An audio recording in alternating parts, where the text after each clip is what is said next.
Hello everyone, it's been a while. It's been about, over a year since my last video. Partially the reason why I haven't made a video in such a long time is because my previous phone, usually I film with an iPhone 7, that ended up breaking. So when I was on holiday in Hong Kong during November, I ended up just paying a good amount of money for a new phone, so I'm able to record videos again. And now I got this tripod, so I can actually be in front of the camera for once.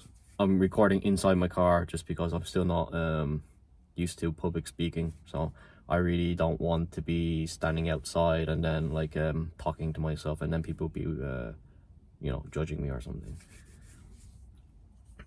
Anyway, like I said, it's been over a year since I updated on the car. A lot has happened, and because so much has happened, I had to make a whole list of stuff to go through. Because if I just like try to think off the top of my head, I'm just gonna forget stuff. So that's why I have everything just written down and categorized, so I know when I'm going through, like, say, the interior, exterior is all there. Easy. So yeah, I'll start on the outside. So here's the exterior of the car. You can see there's quite a bit change. I'll start going through them. First, we got a new rear bumper. So the previous black one, it didn't have this lower step. So I found this in a scrapyard, paid very little money for it. It looks like it's OEM, so I'm happy with that, and like it looks way better than the other one. Once it's painted, like, it's just gonna look 100 times better. Then we're moving on to, there's some things you're not going to be able to see. Is some of the bulbs have been converted to LED, so the little plate lights, they're LED now. The reverse are LED now, so when I'm backing up, it should looks like headlights now, so it's very, very bright. It's easier for me to just back out of my driveway. The headlights are LED as well now. And another thing to point out is, after a long time looking for one of these, is I got a genuine Type R grille. So this is second hand, and then all the hardware I got is all brand new from Honda.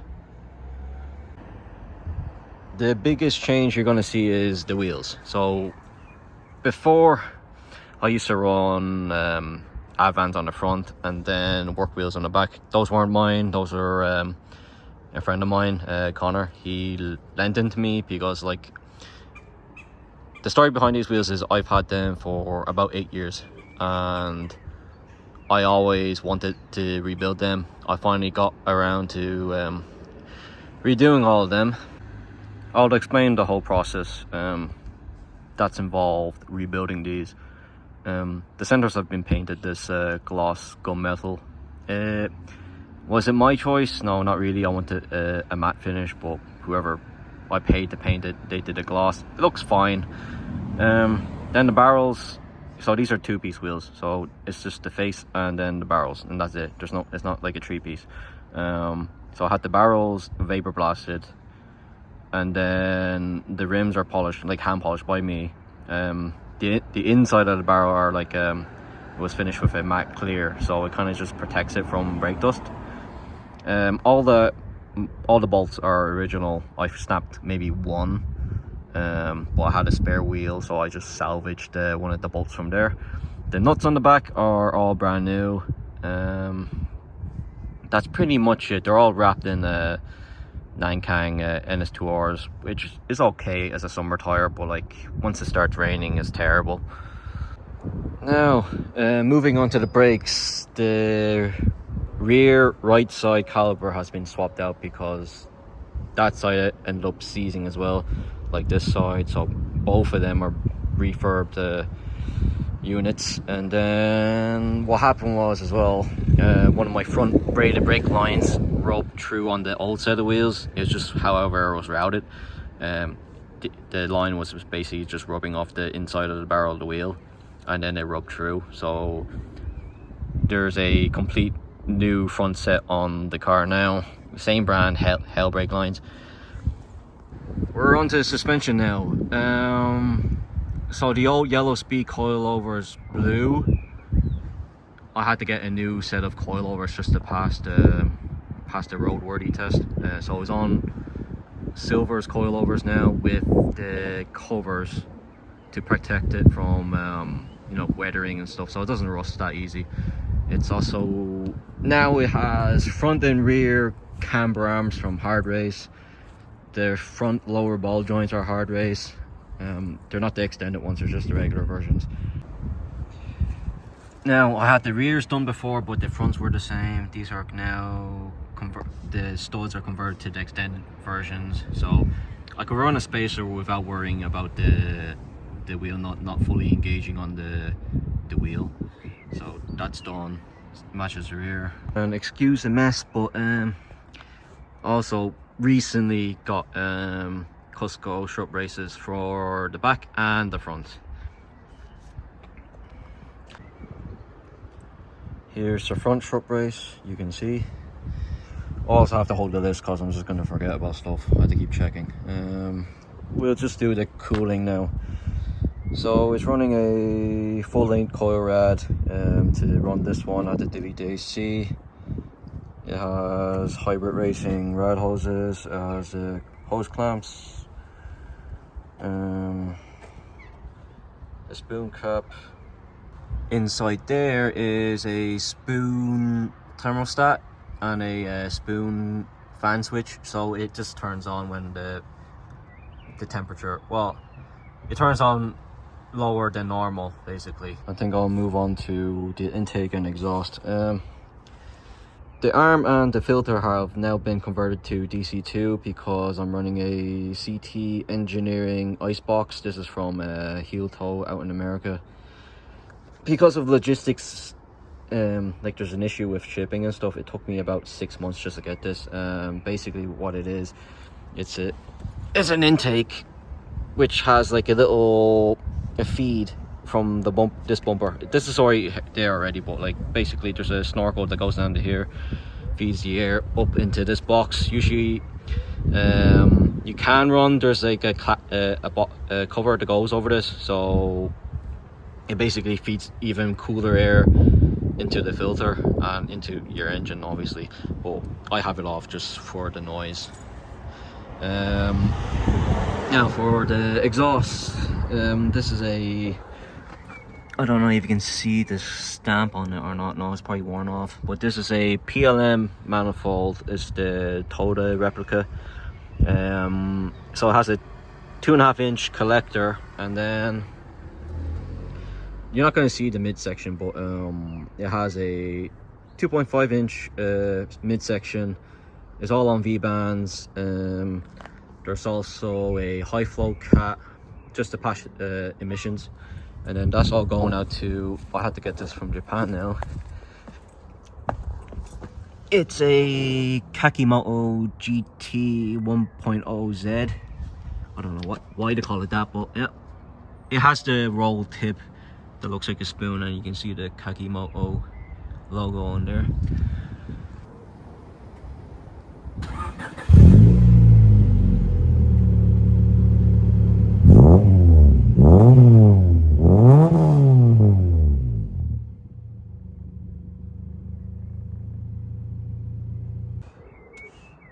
Now lastly, I'll move on to engine and gearbox. Now, because this car goes on the track, it's running it's basically those like welding baffles. I got it from Battlecraft. That's welded into the sump to stop oil starvation. Now the gearbox had this issue where you could have the clutch pedal up and it'll just like make this like ticking noise. That's been sorted. It turned out to be a main shaft bearing, so that's been fixed. It's also running a XED stage 2 clutch. It's the tree puck version. It engages hard, but like it's not it's not like you're not going to be able to use it for the streets. It's fine. It's also running a Fidanza light and flywheel. That helps with the rev matching and heel toe downshifts. It's also, I have the Hybrid Racing D10 springs.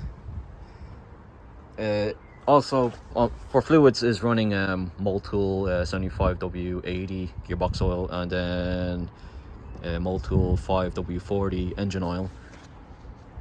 Also, you can see like this valve cover. This is actually a brand new Type R valve cover I got from Honda. I got it just before they discontinued it. I'm gonna swap it out because I really don't want to ruin this, because it is completely perfect. And the biggest difference between like these and like say a reverb valve cover is the lettering is machined out. It's not like sanded. There's also small things like the spoon drain bolts for the gearbox and the oil sump. Those are magnetic, small things. I also rebuilt the solenoid, so that's basically like taking it off, cleaning it out, and then brand new gaskets. Now for a long time I did one track day in this. It was a Honda track day, and then the car started breaking up on me. That turned out to be the distributor cap. And then there was a second track day where like I couldn't even drive on the track. I just had to like basically sit out for the day, even though I paid for my driver's ticket. It's just basically the car had like running issues, and then I found out what it was. So I'll show you on the inside for those who don't know. So inside there's this relay in here. What I did was like it caused issues where the car wouldn't start, or when it was cold it'll sputter in the low RPM. But I still have VTEC, but like I didn't want to risk like ruining the car. I bought a brand new one from Honda that sorted it. What else?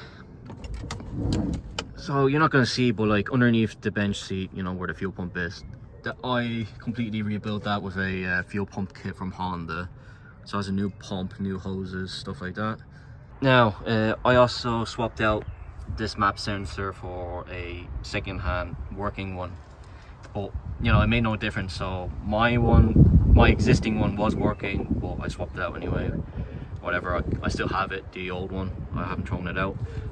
Lastly, now I had issues with the car cutting out on me recently, and it turned out to be the ignition control module, or the igniter inside the distributor. It's basically a faulty part, and I threw in the old EM1, and it's been fine since. This has been rebuilt, so this is a new cap. Inside there's a new rotor, the little circle thing. There's a new inner cover, there's a new coil, and the only thing that's original about it is this housing and like say the wiring, and then the ICM, that's original. I was gifted this flare from my friend Brian. I already had this holder, like it came with the car. I just didn't have anything like a flare or one of those roadside LEDs. I didn't have any of that, so he was nice enough to give me this. I think that covers everything. If I left something out, I'd probably throw it at the end of the video, but like I don't think I left anything out. So I still have a few new parts just sitting inside the house, which I haven't installed. I'm not gonna go through what they are because it's literally I have like too many bits. So the next big thing is I'm getting rid of these wheels in the next 3 to 4 months, because I have a brand new set of wheels on the way from Japan. I don't I got some SSR Type C's in gold.